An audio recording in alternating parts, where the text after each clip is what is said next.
世界万行台拢伫咱台湾成眼界。观众朋友，大家晚安，大家好，我是主持人吴平仁。咱来讲台湾基大不易，甘万年，而且赖总统讲休息养生，即马讲起来是互少年的有厝通好住，所以本来新青安贷款缩起来了后，搁放另一挂，搁有婚育主体甲租金的补贴，269亿拢会落去啦。安尼敢会改变吗？咱今日好好来斟酌看卖。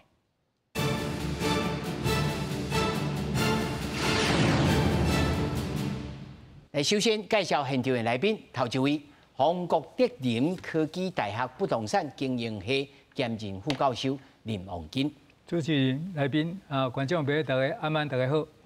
那么第二位是 OURS 都市改革组织政策研究员廖定辉。主持人、各位观众，大家好。那么第三位是淡江大学经济学系教授蔡明峰。主持人好，各位观众朋友，大家晚安，大家好。那么第四位在线顶的是咱社会主体推动联盟召集人孙一信老师。主持人好，各位观众朋友，大家晚安，大家好。好，咱今晚呢，首先就来关心，那么为着要鼓励民众结婚生囝，有厝通好住，行政院除了要放令新青安伫现代令的这个限制以外，佮公布了4项居住政策，其中一项呢，就是甲社会主体提出来11000户来做婚育主体，有6岁以下的家庭通住12年。另外，嘛扩大了租金补贴的范围，结婚加1.5倍，若生一个囝，佮加0.5倍。相关的政策会导致269亿。30岁陈小姐去年才拄啊结婚，伊甲翁婿2个人拢是上班族，保证伫新北市税厝，干那8坪大的小套房，逐个月的租金都爱万外，也无包括水电、家私、3顿，甲其他的生活开销。保证翁某2个人共同的目标，就是拍拼欠钱买厝，暂时也无考虑要生囡仔。除了住之外，像劳动环境啊，然后还有整体的可能因为物资就是每一年都在涨，但是我们的薪水也都没有涨了，那没有办法给他最好的情况之下，我可能会先暂时考虑就是缓一缓，然后继续存钱。其实，类似陈小姐这款的拄啊结婚的翁仔某也有真侪。为着鼓励少年人甲结婚愿意生，行政院公布青年婚育税厝协助方案，其中包括社会体会释出2成作为婚育体，互有0到6岁囡仔的家庭，会当住满12年，有计今年底进前会释出1000户，未来3年内会阁释出1万户，伫补助代管社会体部分，有未成年子女也是新婚家庭提供幼儿安全设施补助，当年上悬6000。在婚育宅的部分，我们会在今年度就会释出1000户。那在2026到2028，未来会释出1万户的社会住宅来提供给青年婚育宅来使用。租金补贴的部分呢，我们为了要鼓励结婚育儿的话，新婚加码50%，每多生1胎再多加码50%。内政部强调，9月底会提出租赁条例修法，包括保障3年租期、小额租金起付，袂当超过当季房租指数年增率。那厝头家技术厝卡申请租金补贴，加刷入户籍会修法。另外，税厝若有相关纠纷，政府会免费提供调解。公视新闻采访报道。咱睇看这新闻内面吼，主要是咧讲政府公布了新的政策。不过呢，因为咱今日时间嘛有限，咱会集中吼，无咧讲你结婚啊、生囝佮加钱，这有效无效？这个直接来想2项代志。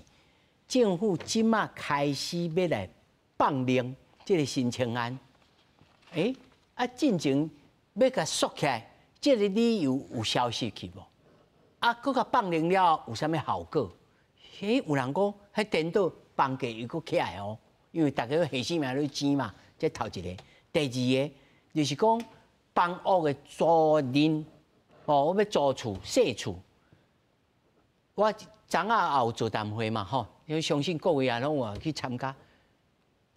这个到底有啥物方式通管制？我嘛找真侪世界各国的即人的这个方式但是想想的。人的国情甲人的社会文化不一定下伫咱，所以这两项吼，今日咱专门将斟酌吼来讨论啦。林老师，我要先问讲，听起来这个中央银行甲公股的这个行库态度真保守，无啥较放呢。新青安这个代志基本上唔是一个好的政策啦。啊，哦，伊互迄个少年人扩大信用，哦，啊，就会让贷愈多，伊家己自备款愈少，然后这个啊一头栽进去，后壁啊利息直直悬起来，伊的负担其实相对是加重。啊，毋过已经政府已经投射落去啊，啊无提嘛袂使。所以咱较早有咧讲新青安是毋是会法停？当然，我个人希望是讲，这是时间到应该停。但是目前已经有互人准人迄个部分，应该爱互人贷条款。哦，这个部分是伊即马讲水龙头该放开，哦，什么排除这个银行法72条之2的规定吼，伊这个政策吼会决定啊用政策的决定去排除72条之2，这是有一点啊，值得讨论啦。这可能小可违法咯。对，这第一已经值得讨论啊，但是即马就是讲伊水龙头放宽会解决即马现在哦。要反污的，要自大的这部分，这人已经点啊，这步步受的时候，咱较早节目嘛有讲过，这个代志应该甲伊解决。啊，但是我感觉应该政府爱去思考，就是讲扩大信用，互少年人以为讲买了稳赚的这个代志，应该爱时间到，应该就爱去结束。啊，互这个政策回归到一般经济这个自然的公司的这个经营。所以林老师一开始你就无赞成这个政策。对。所以这个原因有消息无消息，这在你来看，迄唔是重点。对。哦，这本身就是少年人就无应该扩大信用。是。但是啊，每一个人就想讲啊，阮老爸、阮阿公拢有厝啊，我嘛想要结婚，我嘛想要有厝啊。有厝是台湾的这个经济有土是有财，嘿，拢有一个梦想吼。要安怎拍破这个梦想，还是讲较务实的，要来处理少年人？丁辉嘛算少年人哦，吼。到底这个新青安，恁OURS的立场，还是你个人的立场？你认为讲，这自开始就是错误，但是错误归错误啊，即马要安怎收煞啊？头剃落去啊！啊，规气都爱剃一下光头，有人讲，这细滴哦，那无注意头就站落来。新青安的确一开始它就是一个不好的政策，它从一开始就是这个样子，它就是扩大信用，而且大家会觉得说，我1000万的房子买不起，你政府给我贷更多、贷更优惠，我好像买得起了，但是事实上市场会变成1200、1400，那年轻人也不一定开心嘛。对，那所以现在他去做放宽，其实是一般人的房贷他已经被挤压到了，所以他才要去做这件事情。那我会觉得说，政府他继续做这个放宽，要解决这个烂摊子，我可以理解，但是你必须要有几个政策的表态要出来。第一个是你要不要承认新青安它本来就是一个不对的政策，你不应该在未来有类似的政策再出现了，因为你现在只是说延长而已，大家不确定你明年选举之前你会不会再丢新青安3.0出来。对，那整个市场就会陷入更多的不确定性，这个是一个。那第二个是新青安，它作为利息补贴政策，各个国家都有，但即便跟各个国家比，台湾的新青安也是偏烂的那一档。其他国家去做类似这样子青年协助买房的利息补贴，它可能会限制年龄，它可能会婚育会加码，它会限制你购买物件的总价，因为它不想要你去买太大的东西，让年轻人一开始先买个小宅。用不起啊呢？对，但是台湾这些限制全部都没有，它叫新青安，可是它也没有年龄限制，你婚育也没有加码，它这次全部都没有改进。像阮这要60岁去买嘛是新青安，也可以。我新啊，我轻。对。对，也是可以新青安，所以新青安这个问题本来就很大，我觉得政府应该要至少做一个表态，说好，我以后不会再推出类似这样子的东西，给市场一个安定性。不然的话，现在有一些原本他已经价格松动的卖家，他就觉得说啊，反正政府最后还是会救嘛。对，那我是不是就继续撑在这边？我们房市的那个下行，大家就打这波呢。我想讲吼，你一定会来救，我跟你搏吼。所以真侪这个做这个帮中的吼。嘛是咧听，嘛是咧听啊，咧惊啊，听甲讲哦，你放量啊！我就要问老师吼，在政策上吼，他这个听辉讲应该做一个宣誓，但是是毋是应该搁有一个搁较进一步讲，我这上要一度啊，到明年的某时某日吼，0时0点结束，讲真大家来紧离场而且安怎，敢会使安尼，互伊安尼 soft landing 啊，反降落安尼，敢有这种方式？政策上，好好来收煞。我感觉新青安这个政策当然是一定爱慢慢来收煞的啦吼，因为拄则林老师讲到的，讲伊吼少年人吼少年朋友吼变成去扩大伊的信用，因为这有一个问题啦吼，因为伫咱即马这个社会内底，其实大家你感觉讲你即马行会起，但是你伫25档、你30档，甚至到35档的时阵，你有法度行会起袂？这其实是一个另外一个足大的问题啦。未知数呢？对新青安其实我想要讲的讲，新青安今仔日才受到大家安尼烧钱讲要去借，上大的原因就证明一点，就是讲台湾的房价已经真悬啦。因为我房价悬，我较会去甲感觉讲你甲30档优先40档，我感觉安尼我纳袂起，无毋对，但是你是纳着足贵的厝啦，吼，这是一个重点。所以伫这个情形下，政府来讲，虽然讲拄则李老师讲着讲也无新也无清，你无一定借得到，但是伊这青年这个大这个政策吼，其实有真侪人伊无一定讲，咱这政策无一定讲爱有30岁，爱有40岁。其实有当时我到50岁，我嘛无一定家己有第一间厝。系啊，所以对着真侪人，只要你是咧食这个领这个薪水的，其实你若有这个机会，你拢会想要去买一间厝。只要你若想要买厝的人，所以对着新青安这件代志，当然有买着厝的人，伊会感觉讲安那上袂歹，也未买着，也是讲贷款出问题的时阵，当然伊就会抱怨嘛。伫这个情形下，其实咱会知影就是讲，过去大家谁拢会感觉讲这个新青安吼，当然第一点。我承认讲，政府推出这种的政策，会造成大家想要去买厝的这个想法会较愈强。但是另外一个上重要，就是讲，大家会有期讲未来的厝价会继续这个升悬。大家若有期讲未来的这个厝价会继续来升悬的时阵，当然大家伫迄个时间，伊就会选入去买啊嘛。因为大家拄我向拢入去买的时阵，怎啊变成讲银行的贷款怎啊做袂出来？所以伫这个情形下，其实上大的问题就是讲，咱金管会伫这个情形下，伊怎啊甲这个新青安讲怎啊你新青安的贷款怎啊自这个9月初以后，你怎啊无算伫讲这个银行法的规范内底嘛？这会造成啥物问题咧？其实你讲房价会甲继续起袂，其实这我是较保留啦吼。房价无一定会甲继续升悬，但是房价有可能怎啊维持伫遐。维持伫遐的原因，毋是讲遮个消费者怎啊继续因为有这个贷款，伊怎啊继续去买，是因为遮个建商，因为政府帮因甲这个新青安的贷款排除伫这个银行外以外，好串一下，互这个建商怎啊伫这个30%以内加真侪这个喘气的空间。因为房贷，咱会当知影讲，咱房贷的这个水位是比咱一般土建量的这个水位加足悬的。房贷的水位的关系，因为伊的时间久真长。所以伊爱长期累积来，伊这个整个这个部位其实是非常非常悬的。随着这个时间一天一天过，咱逐个月拢是爱还这个厝税嘛，还这个房贷。我逐个月安尼还，其实迄个部位就会慢慢增加起来。慢慢增加起来时阵，这个新青安怎啊排除伫这个银行法的规范内底，增加的部分会送提伊。又甲会互一寡建商，又甲提起讲这我会当毋免遐紧卖出来，因为建商有2种，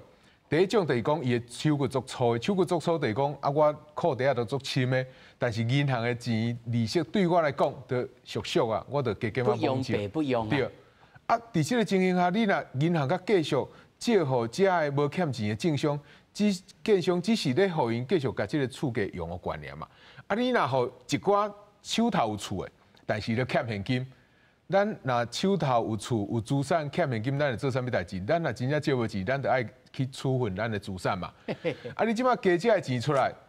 伊甲摕这个厝吼，去甲银行讲我甲你借一寡，甲无够我加延一档啊，加延半个半档啊。安尼你就会互迄个厝价怎啊一直吐伫遐，一直吐伫遐，变成讲要用这个新青安这个方案的人。怎会继续去买这个悬的厝？不管你买济啊买少，伊的厝价就一直吐伫遐。对，所以这是啥物讲？金管会伫即件吼，安尼完全无理由的，甲即个申请案甲放松吼，会造成背后有真大的问题。啊无申请案安尼申请案，我都借无钱，我都安袂落来。所以伫即个情形，我感觉政府爱需要好啊，司法会其实是讲你安尼放的理由伫对，毋通袂记哩哦。伫去年即个中央银行开始咧管制即个房贷的时阵。请逐个银行家己自我去管制，互你家己自我管理。迄上重要毋是中央银行管理伊较无法度去借钱，是因为遮个八大公股的行库已经先去拄着，对，已经开始去拄着即个银行化的管制啊。所以伊是先去拄着银行化的管制。中央银行出来怎规安怎规个遮个八大公股，若做了较济人就讲啊，这拢伊。叫我袂当甲借，所以规个代志怎落啊？即个中央银行，当然中央银行管上办，我嘛这是中央银行爱检讨的。但是另外一部分，对这银行第一线的人，因家己伫即个土建量的部分做了伤济。所以你即马金管会，你啥物拢无做，你变成去甲伊放松去，会产生真大的问题呗。我讲一个上基本的，其实咱观众朋友应该了解的讲，一般来讲吼。我若钱借即个建商吼，其实吼这风险是较悬的。是安怎？因为我借建商的时阵，即个土地是100%去担保，但是我起来这个建筑物无一定是100%去担保。但是咱若去一个人一间厝去甲银行借钱的时阵，迄逐间拢100%，而且咱的风险是安怎？是分散，咱是4个人去借4间厝，参建商一个人去借400间厝，大概倒分嘛。这风险是已经减足济啊，所以银行法伫咧规范即个银行即个风险的宽恕的时阵，你若借互建商的时阵，你的风险的指数是较悬的。所以伫即个银行的即个金管会要求内底，你爱影响是较大的。应该爱较严格。是，但是你看即马整个的房地产对去年到即马，中央银行咧甲你讲即个风险也悬啊。啊，我有即个客观的数字咧，甲你讲啊，叫金管会完全无做啥物代志，伊唯一做的代志，叫伊讲，安尼我即马甲你放互松，你莫甲来找我金管会啊。这吼政策面向吼，其实爱互观众朋友来回想，这个申请案是安怎来的？是选举的时阵，大家咧斗拼，吼，国民党讲我要互你贷款，吼，啊，执政党也讲好来，而且佫跌落去。再变做一个恶性竞争啊！自头到尾就是咱选民家己啊！哦，我必须要安尼讲，咱选民家己啊，读较爱较清楚。我要请哦，线顶咱孙老师吼，孙老师，是你好。我要请孙老师吼。申请案吼，基本上伫即个过程当中，咱用40档做一个贷款的年限嘛吼。啊，我最近拄啊好甲我。20当前买的厝的进行了，但是我已经57岁啊，我实在是做歹想象讲，我若阁加20当的贷款，到底是爱还到几岁啦吼？那对即马的即个申请案的来讲吼，对112年8月开始推出了后，这2档来吼，咱的贷款的总户数增加37.5%啦。哦，就是咱原来申请案进程的贷款户数差不多34万左右，后来伫2档内变成47万啦，吼，所以增加37.5%。啊，总贷款的金额是对申请案进程的1条4000亿增加到2条4000几亿，吼，啊2档内增加69%啦，吼，啊，就是讲有这个钱，吼。入来即个申请案的即个贷款内底，啊，造成咱的房价一直拄伫遐，拢袂落来嘛，吼。啊，即个房价开始有咧松动的时阵，事实上咱爱咱就是咱本来就是希望房价爱落来嘛，房价悬到安尼本来就是无合理，吼。即摆关键是我买厝迄当阵超1.5倍起哩啊嘛，所以咱好不容易，咱央行用信用管制的方式来处理这个代志，而且咱银行法第72条之2有安尼管制的时阵，有30%的管制。即马说这个水龙头搁要甲拍开，这个部分我嘛是感觉这有问题啦吼。所以政府应该爱搁较这个限制，到底是啥物人会当来贷款？应该爱搁讲搁较清楚一点。因为即马因为新青安已经排斥掉是要换厝的人，因为要换厝的人伊是旧厝。伊旧厝，若总讲有人要来买伊个旧厝的人，即马是足歹贷着款哦。即马诶贷款，因为银行的评估嘛，伊的评估新厝较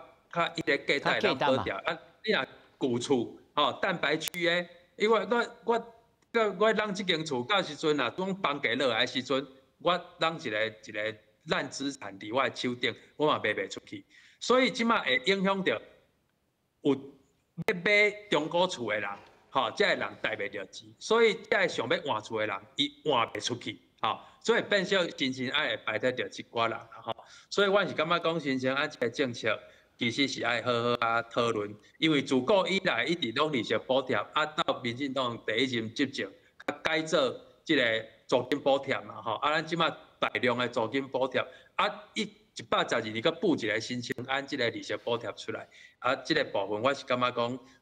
政策爱个相当来检讨啦吼。即马个回头是都不个来得及吗？我想这个部分是政治层面的代志啦吼，因为阮主体团体本来就是反对这款新青安的制度。安尼吼，徐老师，你既然讲到这个租屋吼，这税厝的这个补贴吼，即马个开始有这个社会主体，但是我睇下看吼。顶头有写啦，讲2025年吼，有放出即个婚育体吼，有1000户，2026至2028预估啦，会放出1万户啦。我超工吼算盘去叠一下，讲咱台湾一年的生儿吼，差不多13.5万啦。这根本就无够大，搁较安怎就无够大。这是咧播什么艺术，还是讲一个宣泄性的艺术案尔？而且还有其他的补贴你来哦，大家来生哦，伊是咧鼓励大家去生，还是要鼓励大家去买厝，还是安怎？这我这孙老师，你甲咱小理解一下。好，我想吼，前礼拜内政部提出来的这个方案，基本上是。希望讲我对社会主体，特别是新起的迄个驻都中心起的社会主体，第一年增加1000户出来做婚育宅啦吼，就是讲我生一个以上6岁以下的囡仔，我会当优先来申请吼。这个婚育宅吼，因为咱即马伫主体法第4条内底有一个40%的弱势一个保障嘛吼。40%就包括老人啦、身心障碍啦、原住民啦，有饲2个囡仔以上的，这拢算伫迄40%内底。伊即马是搁加20%，伫这40%的以外，对60%的这个主体量，搁拨20%出来做这个婚育宅啦吼。这个婚育宅有一寡条件，就是伊一定要有0岁到6岁的囡仔嘛吼，而且伊会当优先入住以外，搁会当甲伊的租期对6年增加到12年吼，有这以上的这个方法。我想吼，即马户数当然是无够，户数无够是因为咱社会主体无够，还阁咧起吼。这个部分吼，阮当然是支持安尼婚育制，因为伊要解决的是结婚生囝这件代志。因为就人口学的观点来看，咱若有结婚，就有生囝的可能性。有结婚生囝的迄个比率是差不多到1.55%啦，是超过咱的出生率啦吼。但是你若无结婚，就几乎咱即马出生率差0.8%嘛吼。若有结婚有婚育的女性，伊差不多得到1.55%。所以咱即马是有结婚的婚育年龄，无结婚的是20当前的1/3。有结婚的是20当前的1/3，所以即马要解决的是无结婚这阵，吼，所以咱即届看起来政策是正确的，就是讲，咱互有生囝会当优先去住伫迄个社会住宅内底，咱优先去保留对住都中孙老师，我意思是安尼想吼，1万户当然这无够。我即马要强调的是，行政院应该爱回答一个问题，就是讲，伫即个无够的情形下，是安那行政院一直拢无爱较紧核定114年到121年的社会主体2000亿的计划啦吼，到目前为止，行政院拢还未核准。就是讲对今年应该爱开始规划，拢无机会通开始规划。这个部分我想行政院来面对这个质疑啦。就是我就是共款这个问题吼，孙老师吼，我甲你对解一个问题，就是讲，这社会主体吼，是要起到当时才会付起啊，还是讲无啦？这是一个补充的这个途径啊，尔。正本清源是啥物？还是讲，咱就爱完全靠这个社会主体来解决这个住屋的问题，在恁的立场。是，在我的立场，阮感觉社会主体是一定爱起，爱大量起，吼，因为咱起码差不多无到1%，起码超过1%。大清的总统是希望会当起甲住宅存量差不多会当到迄个2.5%嘛，吼，那加迄个包租代管，它会当到5%。咱若 OECD 平均拢差不多6%以上啦，OECD 的国家平均拢6%以上。若伫欧盟的国家差不多拢有10%以上啦，吼，大概是这个数字。因为国家拥有社会主体，较会当做主体调配，吼，较会当降低迄个租金，维持好的即个大的品质，互即个弱势者有一个好的照顾。若准讲全部拢放去市场，大家去租厝，弱势永远拢租袂到。即个新婚夫妇嘛唔敢生，因为房租的负担真重，所以就唔敢生囝。所以社会主体是一定爱起，而且爱加速来起。即马过来2025年的规划，就是一档要规划15000户嘛。即马行政院迄边的内政部提出来计划是安尼，就是一档拢会规划15000户来起。但是咱若准讲行政一直无核定的时阵，这15000户伫未来咱就看袂到啦。简单讲是安尼。是好，安尼我刷来背来吼，孙老师你在线顶稍等，我要请林老师吼。他拄听到孙老师咧讲的吼，拢是中央爱核准哦。地方政府拢免去吗？还是讲地方政府落地一堆棚子？地方政府较早就是无积极吼，才会去变做主导中心吼，拢捡起来做嘛。所以主导中心即马目前就各县市20几个县市拢每县市拢开，拢咧去这社会主体嘛。所以这就是当然要安怎怪这个地方政府？地方政府无积极这个代志是爱甲伊谴责啦吼。但是就是讲，即马目前来讲，就是讲这个拄啊，一心拄啊你讲这行政院，我嘛感觉足奇怪，这个赖清德的政策甲即马内政部提出来，甲已经规半档啊，超过1档左右，甲即马未核定，无核定的时阵，所以你编定财源啊，要去做预算，创啥才会工过后壁迄种袂付钱呢，拢无法度去进行。这个代志，行政院我感觉应该爱甲伊紧来甲伊核定吼，这个代志。那么至于刚刚谈到讲分育宅这个代志，我感觉嘛是应该甲伊赞成啦，因为一个咱主体法内底有一个主体整体政策嘛，主体整体政策就是你去社会主体，无就是租金补贴。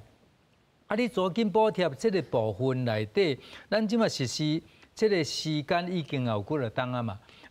当然你要补贴的较特殊的政策内底，就是咧鼓励生育嘛。鼓励生育这个代志，就是分育宅，可能毋是像主持人你讲即马要鼓励去买厝，咱即马甲伊租金甲伊补助一个补助50%，第二个补助100%，另外就是讲你租期会当提延长，这租期延长这个代志是真大意义啦，因为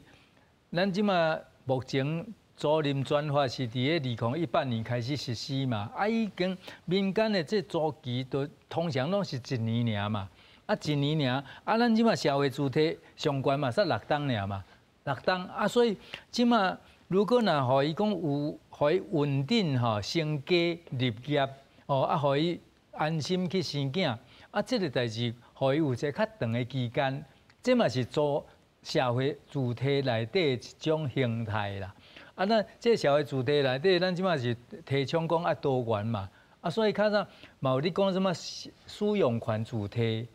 像即马这个分育体，即款的做法都是伫个这个多元主体内底的一种方式。所以这个政策我个人是个赞成。但是总体来讲，量爱是爱扩大。所以即马1000户拢是靠自助中心提供嘛。所以各县市。因为大家拢是主体政策的执行者，拢是各县市政府嘛。那各县市政府，即马明年2026年要选举啊，应该嘛要求各县市，那么县市长的候选人应该针对这个部分来提供一寡具体的这个主题政策出来啊。这应该即马阿瓦斯也是拄以前这个 NGO， 我感觉应该爱去督促这个县市政府应该提供相当的具体的这个主题政策，应该提出来。因为咱讲这种题目已经讲甲观众朋友耳孔拢生烂啦吼，但是无够就是无够，无做就是无做，包括即马要来做这推动租赁条例修法，要保障3年的租期，要限制涨租。限制涨租，我一听起来，哇！这真侪人，我收起来，我宁可我卖租呢。这需求咧变作搁较济啊！租金毋是搁较涨起来，这安尼敢袂通？定位？现在说法的这几个重点里面，其实对于在各个国家里面，他们基本上都是已经在做或是正在推行的。所以第一个前提是内政部这么做，它不是一个离经叛道的做法，大家都在这么做。它背后反映出来的一个想法是说，租屋市场它不应该是完全自由的。因为它保障居住权非常的重要，所以政府要一定的管制。但是要怎么样去做管制呢？其他国家当然有一些经验，我们都有去研究。但是放在台湾，我觉得有2个问题，它必须要先赶快解决，才有办法去做这些管制。第一个就是供需问题，就像主持人刚刚说的如果我收回来不足怎么办？台湾没有空屋税，台湾在房地合一税、土地增值税等等的交易税上面，对出租也非常的不友善。如果你出租了之后，你未来卖房子就没办法适用这些自住的优惠。对，所以我们现在其实整个租屋市场是供需失衡的，它本来供给的就少你还要管它是不是就缩回去？这是一个。那第二个是租屋黑市，很多房东都在租房子，政府都不知道政府都不知道，你还要管他的租期、租金等等之类的，那个就很难去做这样的管理。这2项要安怎修法可以现行起来？我觉得第一个关于租赁条例的部分，你一定要往登录的地方去做前进，租屋登录。因为租屋登录这件事情，在各国它的做法里面，像台湾做透明化就是发补贴，我让你发补贴，你成为公益出租人，我政府就知道了。但是这有几个问题，一个是政府你补贴你不可能长期持续的这样子发这么多钱到市场。我感觉这是哄君主不哄小人。对，那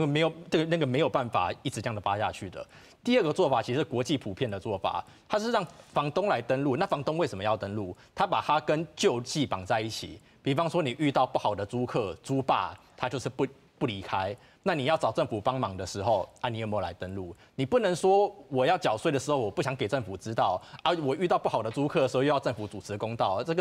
个不合理。所以其他国家是用这样子的方式说，我帮你绑一些权利救济。现在房东也很怕遇到不好的房客嘛。像这一次的修法的时候，很多房东他自己在说，欧洲真侪国家，迄租霸足厉害，而且因的法令嘛真硬就是租的人拢比你拥有的人更大，更给你换锁匙的这个在台湾现在其实也很严重。大家说租约公证嘛，租约公证之后他不缴租金，你要等整个租期结束之后你才可以。你这样退出了。对，但是像美国的一些州，他们其实用2-3个月用2-3个月的时间，就可以很快速的处理出法。我是安怎有法度讲，因为既然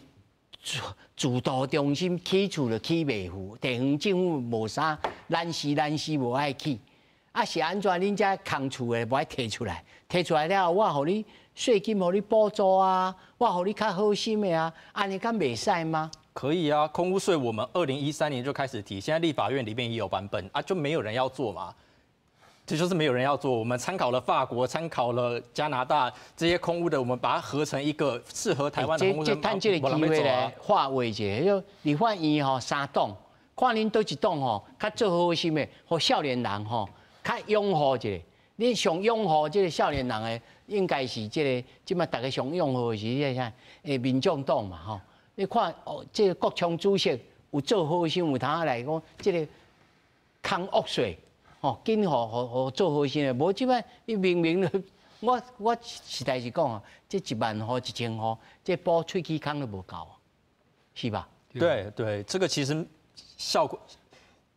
值得鼓励啦，但是其实效果不大。对，而且在这个过程里面，我们看到它租金补贴，它也去做加码嘛。这个加码其实说什么加1.5倍，加这个都没有用，因为其实单身也加了1.2倍。对，所以其实你看，你跟单身独身啊有加嘛有加对啊。那你独身啊1.2啊，我结婚的1.3，1.5，对啊，安尼无公平，我不较济。而且租金补贴它没办法，它只能解决钱的问题嘛。我1年1约，房东会不会涨租？我会明年搬走，这个都不可确定啊。那再来是婚育宅，我其实也有点怀疑，因为现在目前台湾社会住宅的设计，基本上1房、2房、3房是6比3比1。啊，你说你要婚育，你至少要2房以上嘛，但是2房以上现在的规划设计在里面是偏少的。对，那地方政府现在盖社会住宅这件事情，因为中央的计划卡着没有核定，而中央的计划里面也包含了要去补贴地方政府做先期规划的这些钱，所以现在地方政府它不盖，它就是说你中央没有核定。对啊，或者现在有些地方政府它还是在盖，它就是比较用，就是你不给我还是照做。对，可是你不能要求每个地方政府都这么做嘛？对你上面的东西还是要合下来才行啊。讲到这吼，对总体经济来看，蔡老师，他我讲啊，是讲房屋租金啊，尤其咱的厝，长期甲 CPI 吼，物价指数拢挂到顶，这个情形，老师甲咱再描述一下，讲是爱对倒一个建落去了，才有通房价才有通缓啊较平稳。来降落也好，啊，较平稳来升达。其实拄则大家拢有讲到，就是讲，这个厝是要摕来大的，毋是要大家摕来差的啦。啊，所以你若真正要扣这个，咱政府进前嘛有修改这个囤房税嘛吼，大家若会记哩，进前新北市这个市长咧选总统的时阵，伫迄个时阵才开始甲因的囤房税杀出来嘛，本来因是无囤房税。所以，确实讲，如这个拄则林老师讲到，讲这个地方政府是真正较蛮配啦。咱嘛知影讲，台中市政府甲一直咧卖地嘛，吼，大概是讲是有法度甲地摕来去这个社会主体无，伊是甲继续甲地卖了。你若讲甲一寡地卖了，啊卖了的钱摕来去社会主体，甲讲会过。啊，你若怎啊真正这土地互你处分了，你要哪有土地通去买社会主体？所以我是感觉讲，真侪民间团体，还是讲真侪人民是真正爱好好来要求这地方政府吼，未来吼，这候选人爱好好提出有效的这个政策。第二点，主持人都要讲到讲，要哪互房屋会当互伊降落来吼，这房价当互伊降来。事实讲起来，其实房价参租金这是联动的啦，因为你的房价愈悬，所以你的租金就会愈悬。所以你无可能讲你房价安尼一直起，啊你租金叫伊卖起，因为这个人伊去买厝，伊来租你的厝，伊一定是感觉讲啊，我著纳贷款也纳袂起，就会使嘛。所以想到过去，我伫节目内底嘛讲过来件。我感觉中央银行过去伫即个物价一直咧升悬的时阵，即个升即个利率升了伤慢，因为你一直甲利率压低，你就变成互遮个人伊用去炒即个房地产的诱因嘛。啊，但是即马遮讲拢已经目屎拢飞袂离啊，厝已经起啊到即个情形啊。未来政府要做的讲第一点啦吼，主持人都要讲了一个重点吼，其实介绍的即个关键吼，一般来讲伫阮经济学内底，大家感觉讲这是袂当做啦吼。但是大家一定会讲，啊，你迄个上最低即个工资，基本工资你都咧起嘛，啊，是安怎这嘛是一种介绍的关键啊。但是像基本工资这是安怎政府起啊起基本工资无要紧，因为这领基本工资这上一般的这劳工朋友，因的市场是一直欠工的。这头家人本来就找无人通来做这石头啊，所以你甲企业管，因为因去这头家人可能会去压迫，互伊伤低薪水。你为着要保护这人，你甲企业管，因小工有头路做，因为伊都找无人。但是放到市场是颠倒变过来，即马是这想要租厝的人，因为你的厝价伤悬，我需要有厝大，啊我买袂起厝，我只好来租厝，所以租厝的人真济，啊。想要甲厝摕出来做的人无够济，所以大家毋才会想着讲，啊，是毋是会当加起一寡社会主体来加减啊斗三天一寡，吼，看会当互解决即个大家大的问题。公司无共款。对，所以伫即个情形下，政府若你若讲甲租金吼，甲义务管，吼，无一定讲甲义务管，就是讲即个限制变悬。咱一个真简单的观念，就是讲政府今仔甲你的要租厝的即个限制变悬吼，你安怎贵卖做好啊？哦，我一档也收无偌济钱啊，我卖厝较实在啊。哦，减收寡把紧吼，迄有当遐麻烦的代志，足麻烦的。啊，政府甲讲，你即马吼，你若要租厝吼，你若要起即个租金吼，你袂当讲起明仔载就起哦，你爱提早一段时间。哦，啊，你着真正着目屎，着真正一直流啊。我租你一间厝，我爱甲提早半冬甲你讲，啊，我靠，我着租即间厝出去，安尼是毋是会甲拄着一个？成本的这个增加，就是讲这个租厝真济，就是讲金钱的成本一方面，大家上麻烦的，就是讲这个行政的成本会足悬的，所以一定会互真济人，伊就感觉讲啊，我故意卖甲厝这个租出去啊。所以你若感觉讲，咱的社会主体无够，咱的市场这个有这个超额的这个需求的时阵，你甲这个租金的限制塞出来吼，其实对着真正咧租厝的这人，毋是。真好的这个，我会当理解讲，伊想要有一个好心办歹事啊。吼，如果啊伊做好心，我就想讲，我甲限制。如果咱叫伊卖限制这个租金，吼，啊有通啊达到啥物好、啥物方式？是咱一直在补贴呢，还是讲我头一直想要问讲，咱这源头，吼，始作俑者是谁呀？是谁呀？你若要讲始作俑者，就是过去一直借钱，或者建商去买有够侪土地，啊去囤有够侪即个厝的，即个银行的即个董事长也好，总经理也好啊。啊，所以像我一开始我就讲，即件代志吼，其实你若伫共一间的记者会去啊看吼，两个部会出来开吼，你会感觉讲迄是无共国家的代志。金管会咧，甲你放松即个新青安的贷款的限制，啊，结果内政部伫后壁怎讲？大家免烦恼吼，厝虽然价小真悬，但是我会提高即个租金的补贴。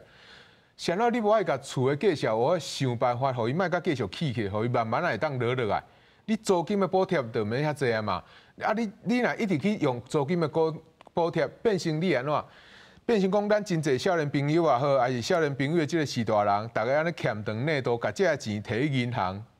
欠起来。啊，银行甲你的钱吼，怎啊摕去借建商，甲你的厝怎啊甲炒悬起来？炒悬起来，未来你的囡仔买袂起厝，你的囡仔爱靠政府的补贴，这个补贴对你来，对咱在座每一位的纳税的钱来。啊，所以自头到尾，你会感觉安怎？你会感觉上大的源头，就是伫即个厝价真悬嘛。啊！你无爱去处理即个厝价真悬，你无感觉讲即个厝价安尼起无合理，你颠倒来感觉讲你租金安尼起是无合理，我是毋知影感觉讲咱安尼政策合理的所在是伫啥物所在。但是我嘛感觉真趣味呢，大家看到这吼政策哇，拍婆啊，啊一个黑面一个白面啊嘛真欢喜呢吼。我要请教孙老师吼，孙老师，对着即个房屋，尤其是空厝的人。伊要来税厝，他拄啊天辉也有讲，是安怎政府无要去尽力来甲即个有空厝的人，叫伊摕出来。那好啊，咱嘛有做即个包租代管呐，但是即个效果，甲阁无好甲讲，大家会讲拍破啊讲哦，这遮尼足赞的啊，即个台湾的即个租厝的代志已经拢解决了，敢若一直望讲社会主体。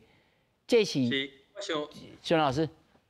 租厝的代志，伊有一点仔复杂啦，吼，就是讲咱即马民众大家一直感觉讲厝价敢若会起，吼，啊袂落，吼，若有即个信念的时阵，实际上房价要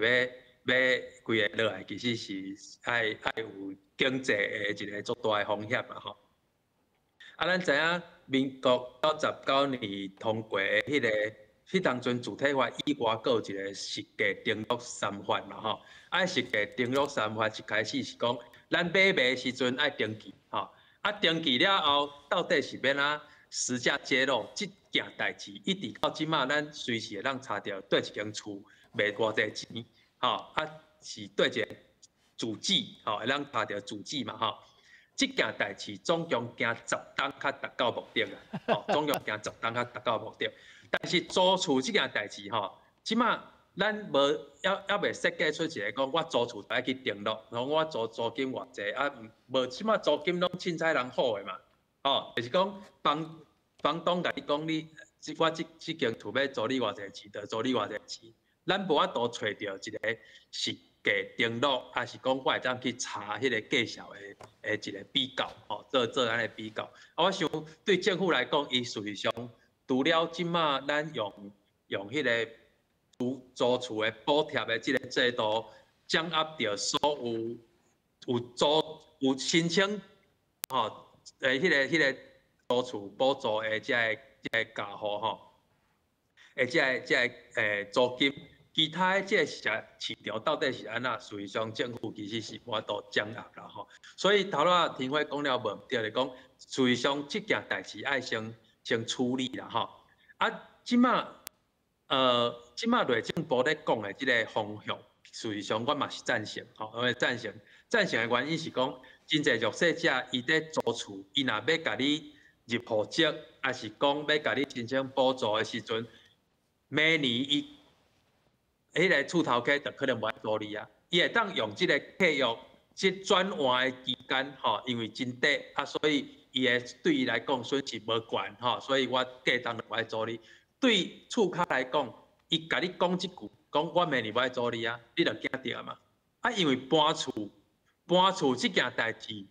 甲男女朋友分手是变艰苦的代志啦吼，真侪人安尼讲啦吼。